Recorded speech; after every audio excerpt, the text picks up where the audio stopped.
Good afternoon. I'm still reporting on Trump keeping the fake news in check. President Donald Trump held a press conference this morning at 9 a.m. Eastern in The Hague, Netherlands, after concluding his visit to the NATO summit. Addressing reporters amid a fragile Israel-Iran ceasefire, Trump smashed earlier fake news reports from CNN, the New York Times, and others that U.S. strikes had only done minimal damage to Iran's 3 nuclear weapons facilities over the weekend. He praised the precision of B-2 stealth bomber pilots, telling the audience of a couple hundred reporters that the giant 30,000-pound weapons landed within an astounding 9 inches of their designated bullseyes. Trump cited the Israel Atomic Energy Commission's assertion that Iran's nuclear program was set back by many years. The presser also touched on the ceasefire between Iran and Israel, with Trump suggesting it might hold, saying they both fought hard and are exhausted. Both want to go home. He announced plans for U.S. officials to meet with Iran next week, though details remain vague. We're going to talk, but I don't need an agreement. They've already blown up to kingdom come. Questions about Ukraine's Patriot missile requests saw Trump offer cautious support, calling them hard to get but effective, while wishing luck and comfort to a quivering female reporter fearing for her Ukrainian soldier husband. The United States is staring down a copper crunch. Global inventories hover at a 15-year low. Washington is floating import tariffs, and every EV, data center, and power grid build needs metal we don't control. Miss this window, and you're funding someone else's margin. Giant mining corporation's 9,800-acre Majaboo Hill project in Nevada is built for this supercycle. Highway, rail, power, and fiber on the claims. A recent hit of 170 feet at 0.4% copper, with a 10-foot spike at 4.4%, an engineering firm already fast-tracking the modeling of the first resource estimate. While rivals tangle with new red tape, Majuba is sprinting towards development. Ticker BFGFF in the U.S. and BFG in Canada. Dig in at giantminingcorp.com before the copper land rush prices you out. And we have a great military. We have great generals. I got to know the good ones and the bad ones. We kept the good ones. Over the past 2 days, I was honored to participate in the NATO leaders meeting and also had extremely good individual discussions with the King and the Queen, Secretary General Rutte, and the Prime Minister. Great discussions. Very knowledgeable people. A major focus of our conversations at the summit was the need for other NATO members to take up the burden of the defense of Europe, and that included the financial burden. As you know, it was 2%, and we got it up to 5%. And they said, a couple of them came up to me, one in particular said, "Sir, we've been trying to get it up to 3% for 20 years, and we haven't been able, and you got it up to 5%. So they're going to be, most of them, I guess almost all of them, are going to be contributing now 5%, a number that people are surprised at, but you need it today.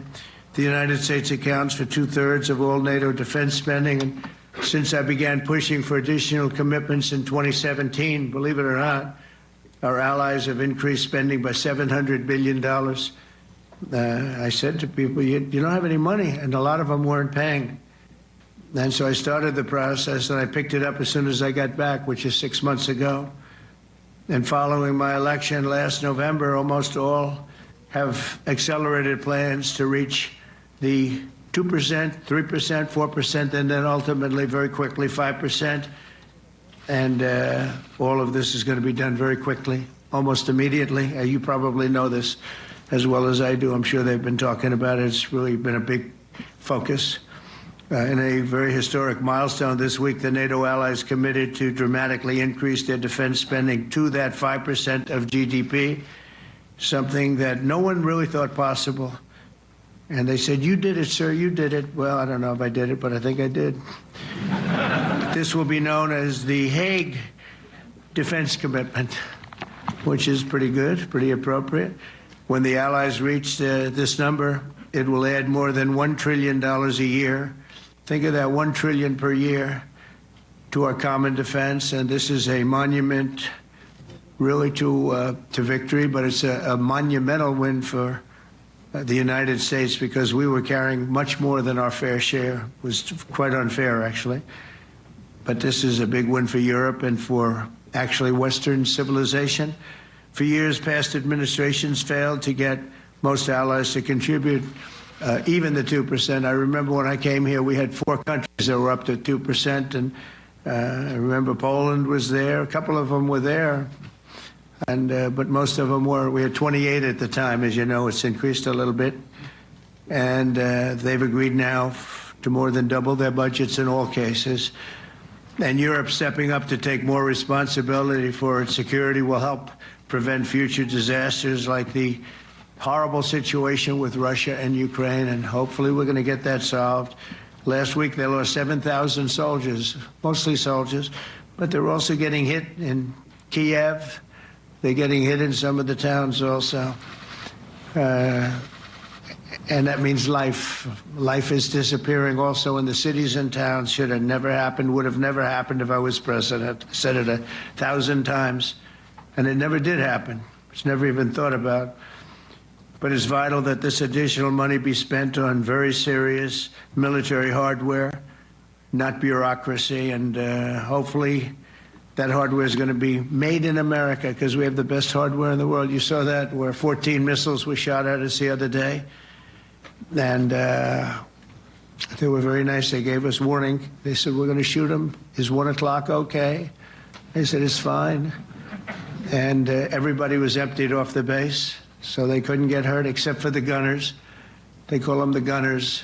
And out of 14 high-end missiles that were shot at the base in Qatar, all 14, as you know, were shot down by our equipment. Amazing stuff. Amazing that they can do. It's like shooting a bullet with a bullet. It's the same thing if you think about it. 14 out of 14, and they weren't even that surprised. I said, "Do you do that well often?" They say, "We pretty much do, sir." The Ukraine crisis has also highlighted the urgency of rebuilding our defense industrial base, both in the United States and among the allied nations. We cannot afford to be dependent on foreign adversaries for critical minerals. And as you know, we made a deal with Ukraine to take a vast amount of the land they have for minerals. We need it. And once again, I want to thank all of the people in the Netherlands, incredible people. It's a great place. And all of the NATO allies for the tremendous summit that we just had. A letter just came in, and a statement came in from the Atomic Energy Commission of Israel. And I just wanted, this is an official letter, and they're very serious people, as you know. The devastating U.S. strike on Fordo destroyed the site's critical infrastructure and rendered the enrichment facility totally inoperable. It was devastated. We assess that the American strikes on Iran's nuclear facilities has set back Iran's ability to develop nuclear weapons for many years to come. This achievement can continue indefinitely if Iran does not get access to nuclear material, which it won't. It's so sad that that whole thing had to go. But I just want to thank our pilots. You know, they were maligned and treated very bad, demeaned by fake news CNN, which is back there, believe it or not, wasting time, nobody's watching them, so they're just wasting a lot of time, wasting my time. And the New York Times, they put out a story that, well, maybe they were hit, but it wasn't bad. Well, it was so bad that they ended the war. It ended the war. Somebody said in a certain way, you know, that it was so devastating, actually. If you look at Hiroshima, if you look at Nagasaki, you know, that ended a war too. This ended a war in a different way, but it was so devastating. Also, they have, out of Dubai, just came that Iran's foreign ministry spokesman,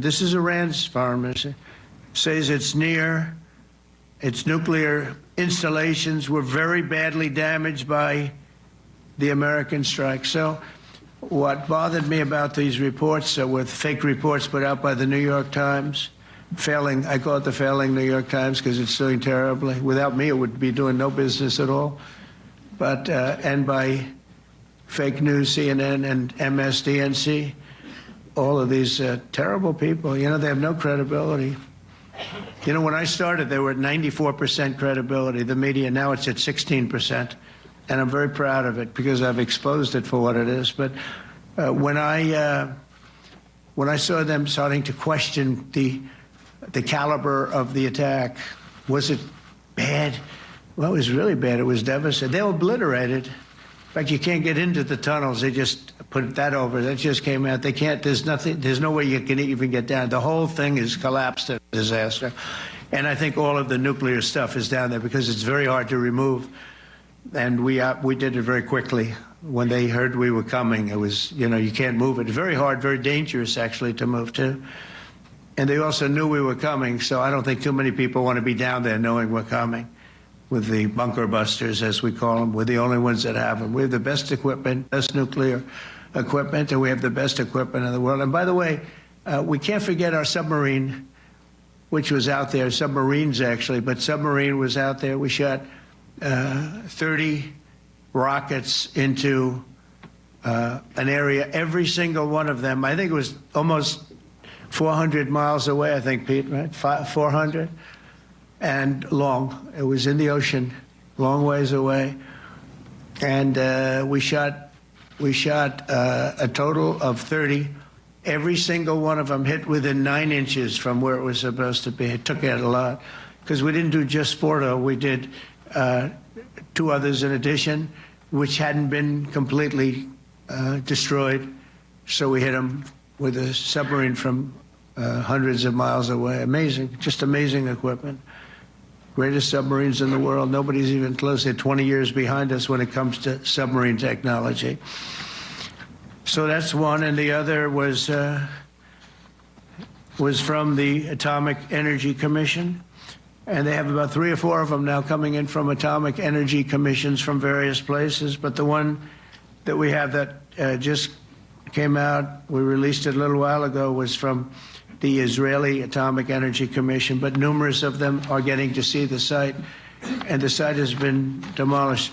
And again, we had these brave patriots, these incredible flyers, these people that can fly a plane better than anybody can fly a plane, going into very hostile territory, flying into the territory that has got more missiles and things pointed at it, but it was very stealth. They didn't get to see it. It was dark. That's the amazing thing about the shots. They hit the shots perfectly, and yet it was dead dark. There was no moon. There was no light. It was virtually moonless. It was very dark, and the shots were hit perfectly. But when they get demeaned, and they were very upset about it because they knew how strong it would be. Back in Missouri, the pilots flew about 36 hours, 2 ways, far distance, and in those incredible B-2s. And we then had the F-22s, and we had the F-35s, and we had other planes, and we had, I think, a total of 52 tankers. That means the big tankers, because the refueling was a lot for all of the different planes that we sent. Incredible operation, and I have to say, General Raisin Cain was incredible. That's why he beat ISIS, and we beat ISIS in a matter of weeks. I was told it would take 4 to 5 years. We did it in a few weeks, and he was great. That's why he's the head of the Joint Chiefs of Staff right now, because I had a very good experience with him. He knocked out ISIS in a period of literally a few weeks. Amazing. And it was supposed to take a few years, 5 years to be exact.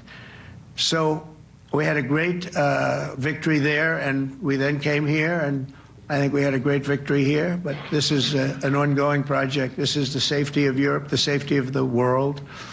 And they've raised it from 2% to 5%, something which nobody, and you're talking about over $1 trillion a year. So we're talking about a lot of money from coming in from countries that were not paying nearly enough to be effective. So I have, as you know, Marco Rubio with me, and Pete Hegseth, Secretary of State and Secretary of War. Should we say Secretary? You know, it used to be called Secretary of War. Maybe for a couple of weeks we'll call it that.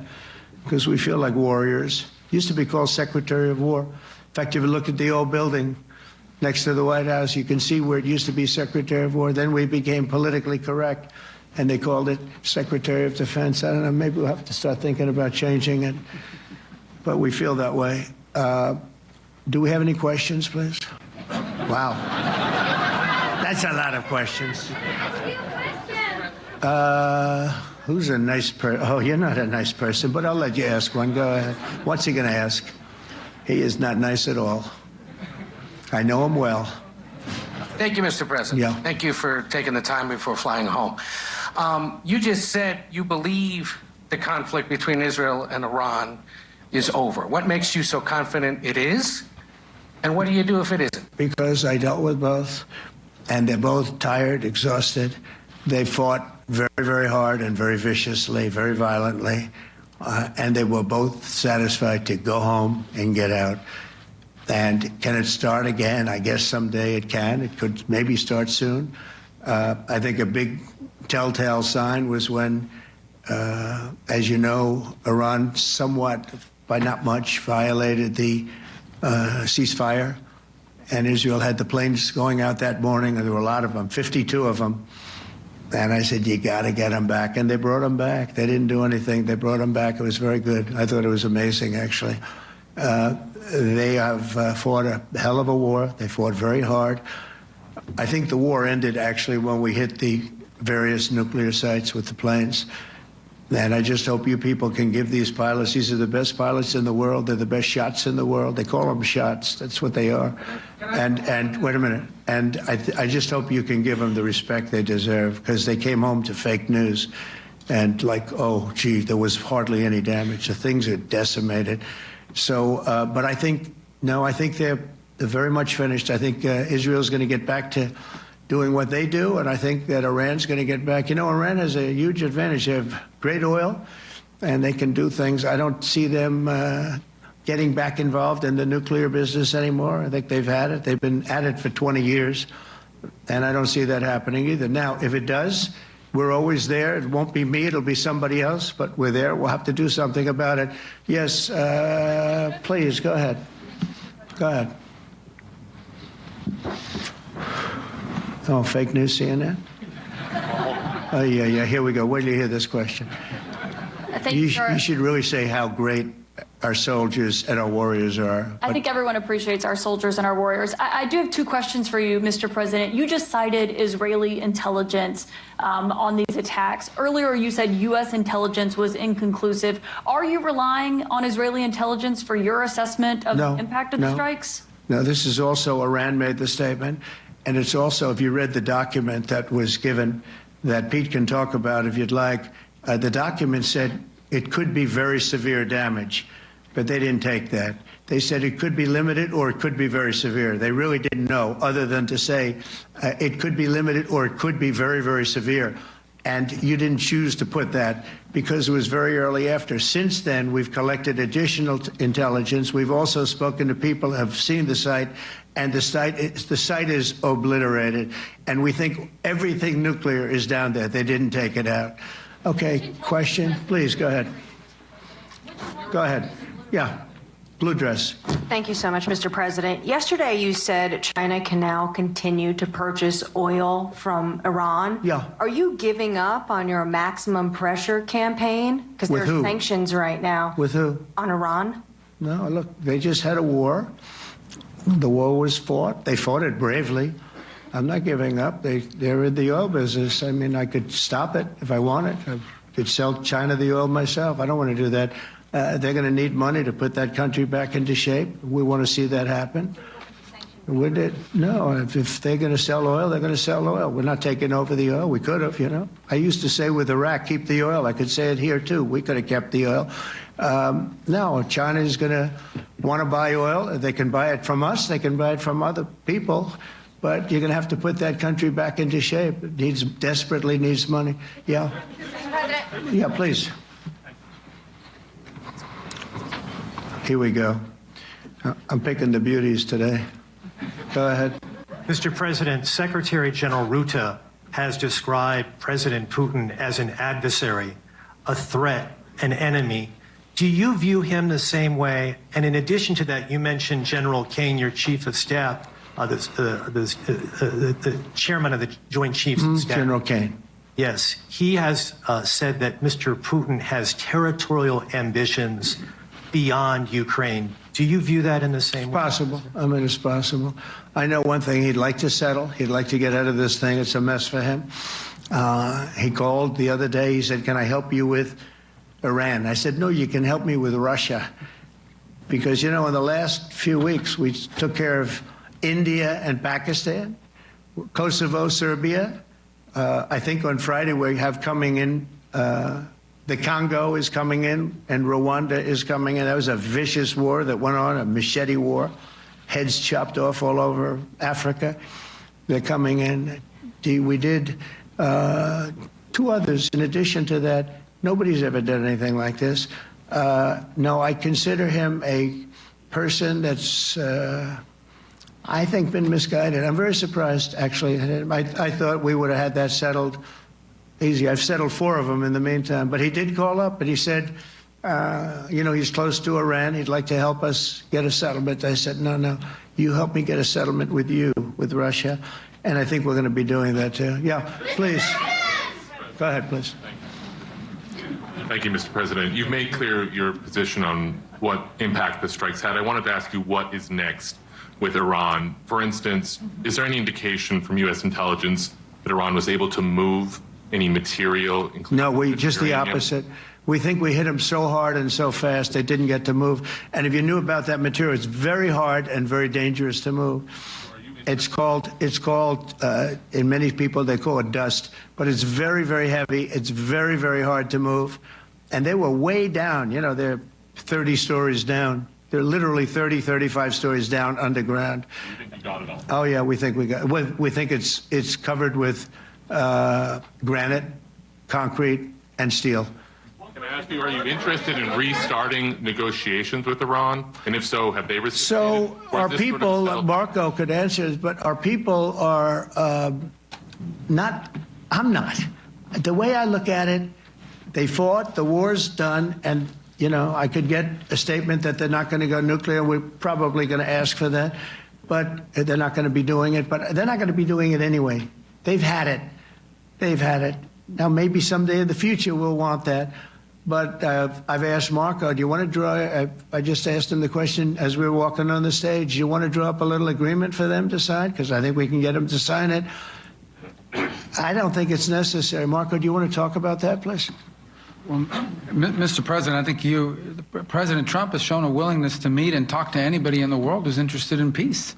I don't know of any president that's been as willing as he has to meet with anyone and talk about peace. We'd love to have peaceful relations with any country in the world. And so obviously that'll depend on Iran's willingness not just to engage in peace, but to negotiate directly with the United States, not through some third country or fourth country process. But I know of no president, probably in our modern history, that's sought peace more than President Trump has.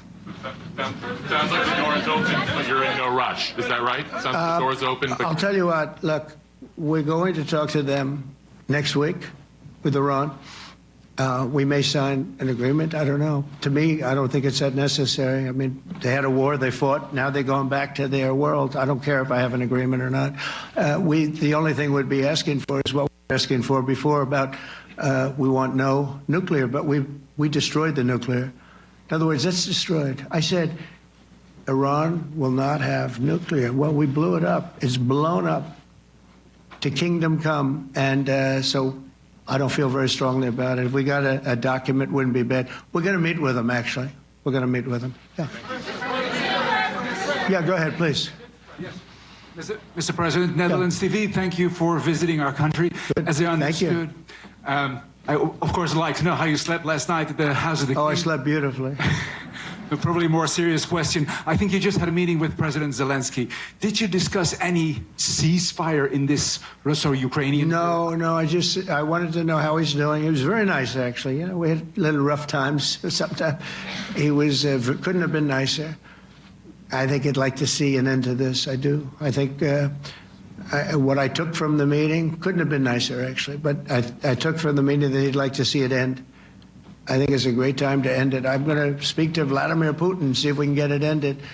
But look, these are brave people. They're fighting these wars all over the place. You know, last week they had, I guess, I told you, close to 7,000 young soldiers, Russian and Ukrainian soldiers were killed, 7,000 in 1 week.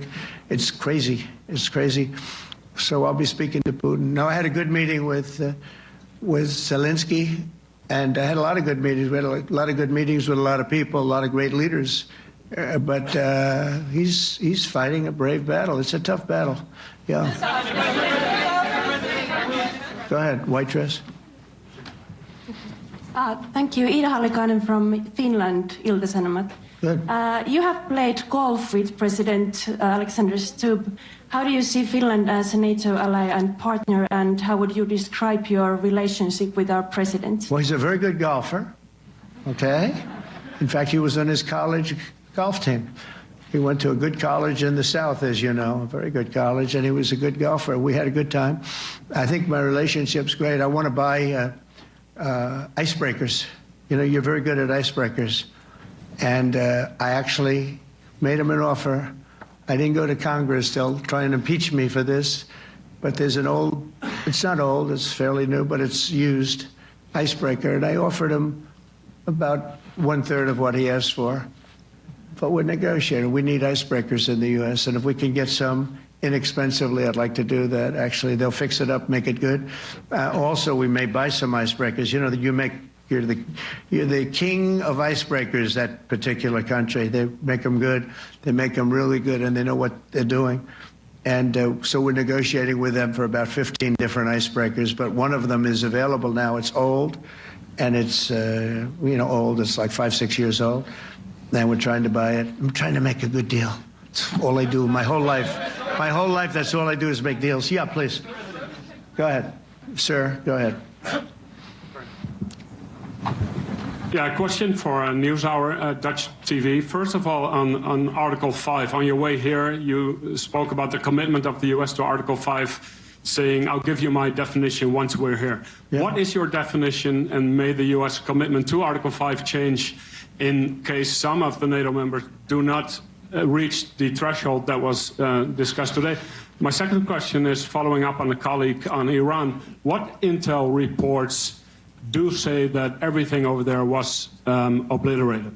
Yeah, well, there are numerous of those reports, and they're coming out fast and furious. But the most respected ones we've already seen.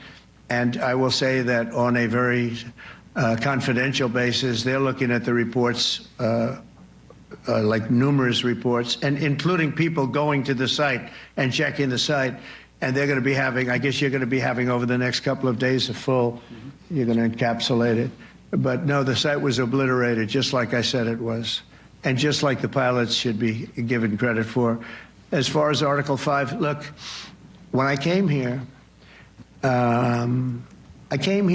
because it was something I'm supposed to be doing, but I left here a little bit differently. I said, I watched the heads of these countries get up, and the love and the passion that they showed for their country was unbelievable. I've never seen quite anything like it. They want to protect their country, and they need the United States. And without the United States, it's not going to be the same. And you can ask Mark, or you can ask any of the people that were there. It was really moving to see it. They loved their country. They were so respectful of me because I'm the head of the United States. And I made, the King of Saudi Arabia, when I was in the Middle East, so I was in Qatar for a different reason, not a reason to get shot at. We were in there for economic development reasons, Qatar, UAE, and Saudi Arabia. All three leaders of those countries, and we took back $5.1 trillion into the United States. All three leaders said, you're presiding over the hottest country in the world. The United States right now is the hottest country. Everybody wants to be there. Everybody wants a piece of it. He said, a year ago, your country was dead. You had a deadhead running it. You had a country that was dead, and it was dead. You had people pouring through the borders. You had inflation. You had everything. He said, you've made it in 5 months at that time. You've made it the hottest country. This is the hottest country in the world. The United States right now is the hottest country in the world. And when I was around that table, it was a nice group of people, many of whom I knew from previous. When I saw the passion they had for the country, almost everyone, and you probably have the tapes, it was very public, but almost every one of them said, thank God for the United States. Without the United States, they couldn't really have NATO. It wouldn't work. It wouldn't work. It will in the future because now they're paying much more money, but it wouldn't work. It was great. And I left here differently. I left here saying that these people really love their countries. It's not a ripoff, and we're here to help them protect their country. Okay, we'll do one or two more. Thank you, Mr. President. Yeah. A question on Spain. Are you satisfied with today? Oh, I think Spain's terrible what they've done. No, I do. They're the only country that won't pay the full up. They want to stay at 2%. I think it's terrible. And, you know, they're doing very well. The economy is very well. And that economy could be blown right out of the water with something bad happening. You know, Spain is the only country that... Are you from Spain? Yeah. Good, congratulations. You're the only country that is not paying. I don't know what the problem is. I think it's too bad. So we'll make it up. You know what we're going to do? We're negotiating with Spain on a trade deal. We're going to make them pay twice as much. And I'm actually serious about that. We're going to make Spain... I like Spain. I have so many people from Spain that it's a great place and they're great people. But Spain is the only country out of all of the countries that refuses to pay. And, you know, so they want a little bit of a free ride. But they'll have to pay it back to us on trade because I'm not going to let that happen. It's unfair. It's unfair to NATO. All right, sir, please. Go ahead, right in the back. Yeah, you, tall one. The tall man. Mr. President, Johannes Petra from Austrian National Television. How are you? You once said that you would end the Ukraine war in 24 hours. You later said you said that sarcastically. Well, of course it was sarcastic. But you've now been in office for 5 months and 5 days. Why have you not been able to end the Ukraine war? Because it's more difficult than people would have any idea. Vladimir Putin has been more difficult. Frankly, I had some problems with Zelensky. You may have read about him. And it's been more difficult than other wars. I mean, look, we just ended a war in 12 days that was simmering for 30 years, frankly. We ended Rwanda and the Congo. They're coming to sign the documents. We've already signed basic documents, but they're coming, I think, to the White House on Friday. We ended, Serbia was going to go at it. But maybe the most important of all, India and Pakistan. And that wasn't whether or not they may someday have nukes like we're talking about in the Middle East, like we're talking about with Israel and Iran. This is they have nuclear weapons. I ended that with a series of phone calls on trade. I said, look, if you're going to go fighting each other, it was getting very bad. You know how bad that last attack was. It was really bad. If you're going to go fighting each other, we're not doing any trade deal. No, no, no, you have to do a trade deal. I said, we're not doing any trade deal. And in fact, I had the general, who was very impressive. The general from Pakistan was in my office last week. You know, Prime Minister Modi is a great friend of mine. He's a great gentleman. He's a great man. And I got them to reason. I said, we're not doing a trade deal if you're going to fight. And if you're going to fight each other, we're not doing a trade deal. And you know what? They said, no, I want to do the trade deal. We stopped the nuclear war. Go ahead. Go ahead, Jeff. Here's another beauty, Jeff. He's a beauty, all right. Go ahead. Mr. President, to follow up on Ukraine, will the United States contribute any more money to Ukraine's defense this year to the $5 billion that allies are giving? And one question, you had another meeting with the Dutch opposition leader, Mr. Wilders. Can you tell us about that meeting? And are you upset about his anti-Muslim stance? I'm not upset about it. It's just his view. He's unhappy with the way things are going in this country and various countries. He was an opposition leader, and I was asked to meet with the opposition leader by the people that are running. I think they have some deal where if you have a meeting, you're supposed to meet with an opposition leader. I said, that's strange. We don't do that. But I met with I didn't know him. He seemed like a very nice guy, but he's in opposition to the current people, and that was set up by the current people. So I assume when I met with the Prime Minister, you're supposed to meet with the opposition. We'll have to try that sometime in our country. Let's not do it. But I thought he was very good. As far as money going, we'll see what happens. There's a lot of spirit. Look, Vladimir Putin really has to end that war. People are dying at levels that people haven't seen before for a long time. Go ahead. Go ahead. White shirt. Oh, she's all excited. So, BBC News Ukrainian. Where are you from? I'm from Ukraine. Oh. So my question to you is whether or not the U.S. is ready to sell anti-air missile systems Patriot to Ukraine. We know that Russia has been pounding Ukraine really heavily right now. Are you living yourself now in Ukraine? My husband is there. Wow. And I can see you're very, it's amazing. And me with the kids, I'm in Warsaw actually, because he wanted me to be. Is your husband a soldier? No? He's there now? Yeah. Wow. That's rough stuff, right? That's tough. And you're living here? In Warsaw. And you're a reporter? I am. Good. So let me just tell you, they do want to have the missiles, okay, as they call them, the Patriots. And we're going to see if we can make some available, They're very hard to get. We need them too. We were supplying them to Israel, and they're very effective, 100% effective. Hard to believe how effective. And they do want that more than any other thing, as you probably know. That's a very good question, and I wish you a lot of luck. I mean, I can see it's very upsetting to you. So say hello to your husband, okay? Thank you. Go ahead. Thank you. Thank you, Mr. President. You were criticizing... Where are you from? Bloomberg News. Oh, Bloomberg. That's wonderful. You were criticizing the Federal Reserve Chair before coming to this summit. Yeah, I think he's terrible. I was wondering if you've begun interviewing different candidates for the Fed pick. Yeah, I know within 3 or 4 people who are going to pick. I mean, he goes out pretty soon, fortunately, because I think he's terrible. We have no inflation. We have a tremendous economy. Hundreds of billions of dollars of tariff money is pouring in. Factories are being built because they don't want to pay the tariffs, so they're building them all over the country. I think we're close to $15 trillion. I told you $5.1 trillion from the Middle East alone, but of investment money coming in. There's never been anything like that in the history of our country. But we have no inflation. And we have borrowing because Biden, stupidly, they did short-term debt. So we have borrowing coming up. And, we'll go 10 years, maybe longer, maybe shorter, but we'll go a long period of time when we do the debt. And because of him, because of this guy, we will have to pay for years. We'll be paying for him.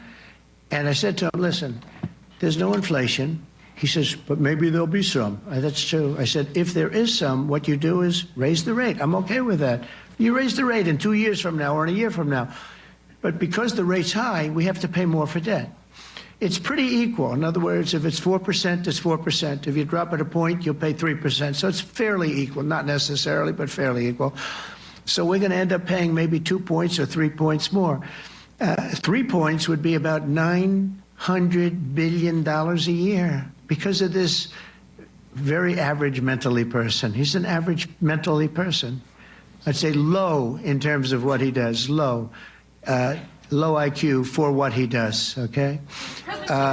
Wait, so instead of paying $900 billion, we don't want to pay 900 just because he doesn't want to lower the rate. I said, if there's inflation in 2 years or 3 years or 1 year from now, you raise the rate, you take care of the inflation, among other things. But he's probably a very political guy, I guess. I don't know. I think he's a very stupid person, actually. All right, one more. Let's go. How about you? Go ahead. She looks so happy and everything. Thank you. That's why I picked her. I'm from Spain, too. I'm Ana Buc from La Vanguardia. I wanted to know if... You're where from? Spain, too.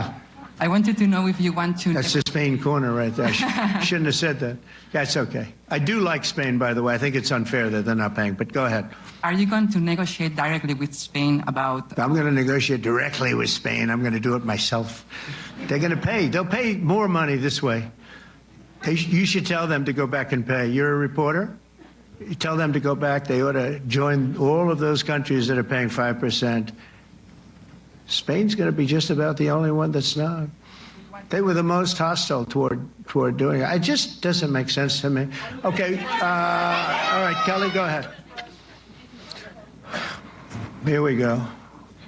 There's another one. Hello, sir. Thank you very much. We got them all today. Okay. So, Mr. President, you talked about expecting some on-the-ground assessments at Fordo and other sites. Now Is that Israeli and U.S.? It's been obliterated, Kelly. It's been What is your message then, sir, to the intelligence community when they present reports? You're not disputing the DIA report. You're just...